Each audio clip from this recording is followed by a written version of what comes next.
Welcome back to the Principle of Dark Psychology. I am Dr. Nobody.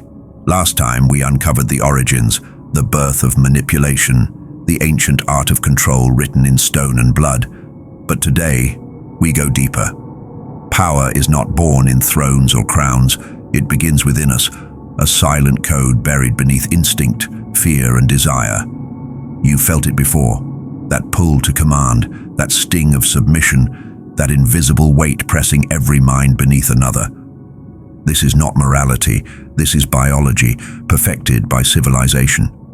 And tonight, we will peel back the layers to reveal how control moves through systems, relationships, and silence itself.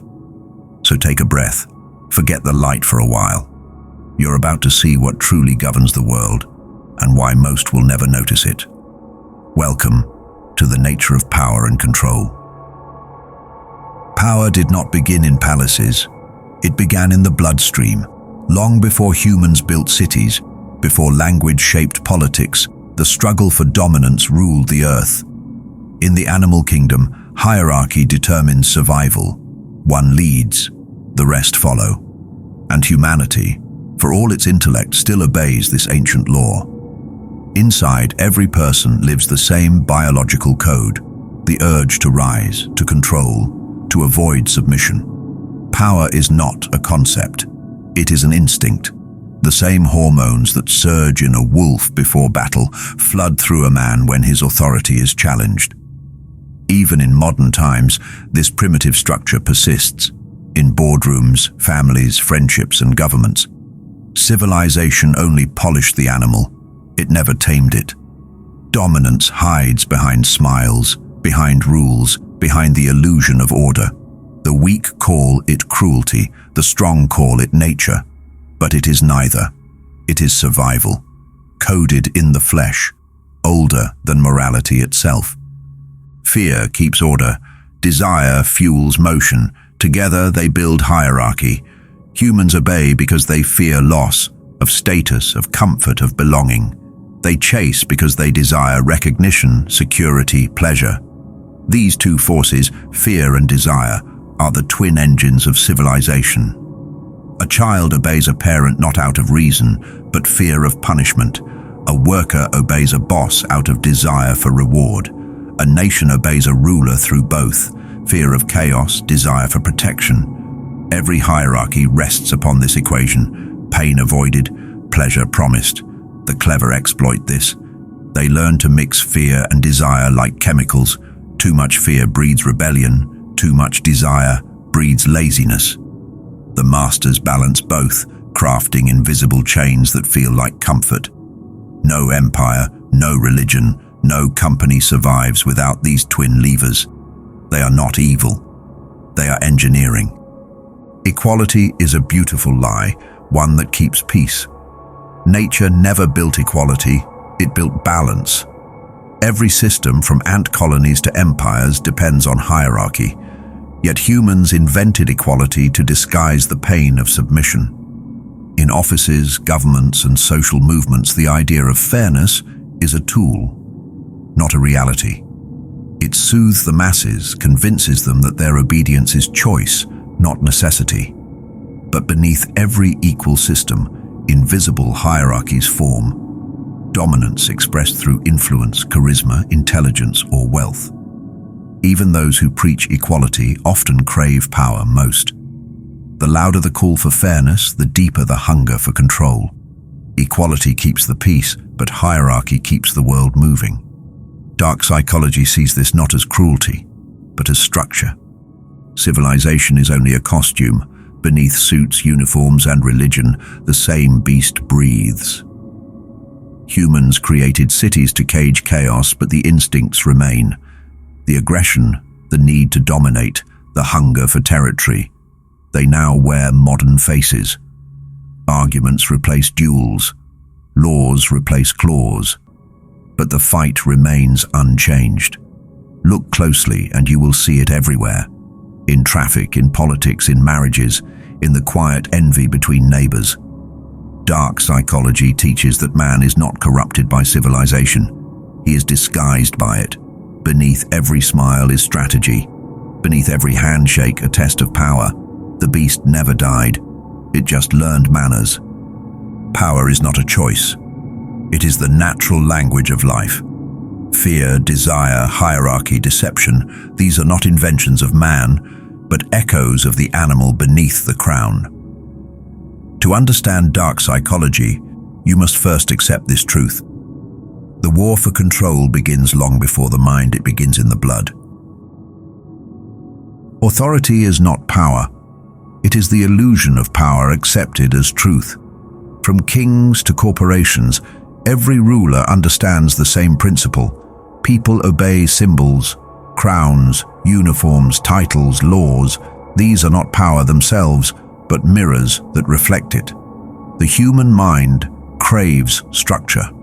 When it sees authority, it feels safety, and when it feels safety, it submits. This is why the robe of a priest, the badge of a soldier, or the tone of a doctor's voice can command obedience greater than reason itself. True control begins when appearance replaces substance, when people no longer question why, only who. And so the architecture of control is built not on truth, but on perception, fragile, invisible, yet unbreakable.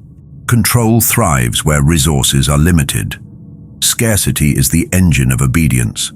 When people believe something is rare, freedom, safety, love, food, approval, they will crawl for it, fight for it, even betray for it.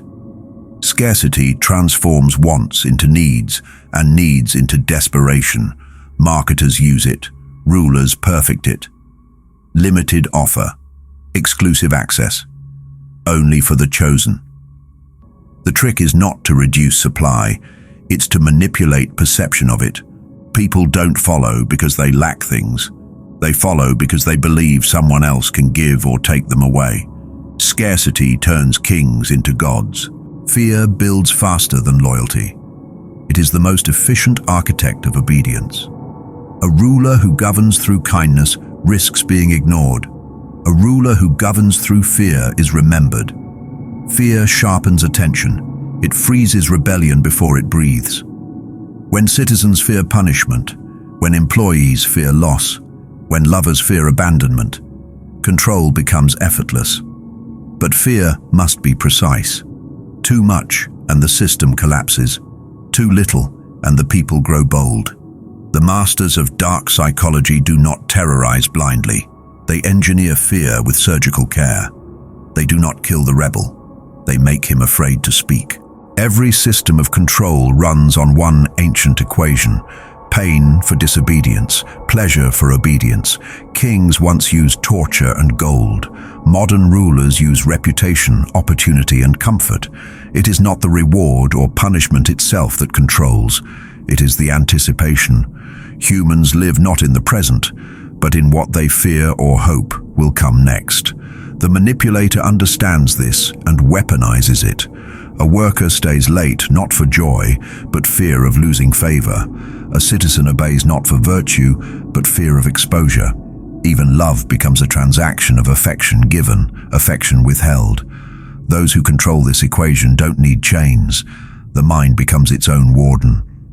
The architecture of control is not built with walls, but with beliefs. Authority commands perception. Scarcity controls behavior. Fear sustains order. Reward and punishment seal the system. This is how empires endure, not through strength, but through psychology. The body can rebel, the mind, when conditioned, will not. Civilization is not peaceful, it is organized competition. Every society runs on an unspoken war for status. Who commands attention, who leads the tribe, who defines the truth. It is not fought with weapons, but with gestures, tone, and image. The most dangerous battlefield is not the front line, it is the conversation. People compete through symbols of dominance, clothing, speech, posture, even silence. The poor imitate the rich, the weak copy the strong. The masses chase prestige like food. Social media, politics, even friendships, all mirror this primal hierarchy. This is status warfare, constant, silent, exhausting. and those who understand it rule without ever raising their voice. Love, friendship, loyalty all become battlegrounds when power is involved. In every bond, there is always one who leads and one who follows. Sometimes they switch, most times they don't. The manipulator uses affection as currency. They learn that attention is power and withdrawal is control. The silence after a fight hurts more than the words during it, and dependency, once built, becomes a leash disguised as love. In dark psychology, relationships are not escapes from power. They are the laboratories where it is perfected. The one who needs less always rules more. The crowd thinks it is free, but in truth, it is the easiest to command. A single human resists manipulation. A crowd surrenders to it. Once people gather, emotion replaces thought. Fear spreads faster than fact. Desire multiplies like flame. This is why politicians crave stages. Why cult leaders love chants.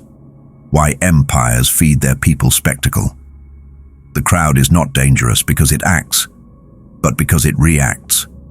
The one who shapes the reaction controls the world. Control the rhythm, control the fear, control the applause, and you will never need an army. The loud man demands attention. The silent one receives it. Silence is not weakness. It is control distilled to its purest form. In the psychology of dominance, withdrawal is a weapon sharper than confrontation. The predator waits. The victim reacts. A single moment of silence can break confidence, breed doubt, or shift entire conversations. The wise do not rush to speak. They let silence burn holes in the other's mind. It is not what is said that wins power. It is what is withheld. Every day, silent wars are fought, in relationships, workplaces, nations, and souls. There are no generals, no banners, only glances, gestures, and pauses. The true masters of power do not fight loudly. They control rhythm, emotion, and attention. Invisible weapons in plain sight. The greatest victory in dark psychology is not domination through violence. It is domination through understanding. The empires of the past ruled through fear. The empires of today rule through design. Governments, corporations, schools, and media have learned to shape behavior without chains. They no longer need to punish, they persuade. They no longer need armies. They have algorithms. Institutions create systems that feel voluntary. You think you chose your education, your job, your beliefs, but each was presented to you, wrapped in trust and repetition. The modern master doesn't say, "Obey me." He says, "Trust the process." Dark psychology has evolved from the throne to the office, from the whip to the screen, and yet the result is the same. Obedience without question, control without awareness. The modern ruler doesn't command, he tempts. Desire has replaced fear as the currency of control. Corporations discovered that to make humans obedient, you don't have to threaten them. You only have to make them want what you sell. Advertising became the new sermon. Products became identity. Desire became addiction. You don't buy to survive, you buy to belong. And every click, every purchase, every choice feeds the empire built on hunger. The chains no longer burn. They glitter. You are being watched, not by men, but by mathematics. The algorithm knows you better than your friends, your family, or your God. It knows what you fear, what you crave, when you are weak. It feeds you what keeps you docile. Never too much truth, never too much rebellion, only what keeps you scrolling. Obedience no longer requires commands. You surrender in exchange for convenience. You serve willingly because you are entertained. The new gods are not in temples. They are in code, and they answer not to prayers but to profit. The system cannot be destroyed. It can only be seen. And once seen, it loses its hold, because no illusion survives the eyes of the awakened. Power is not evil, fear is. Control is not sin. Ignorance is. Those who master themselves become untouchable, invisible to manipulation, immune to deceit, free from the architecture of control. The world remains a stage, but the awakened no longer act, they direct.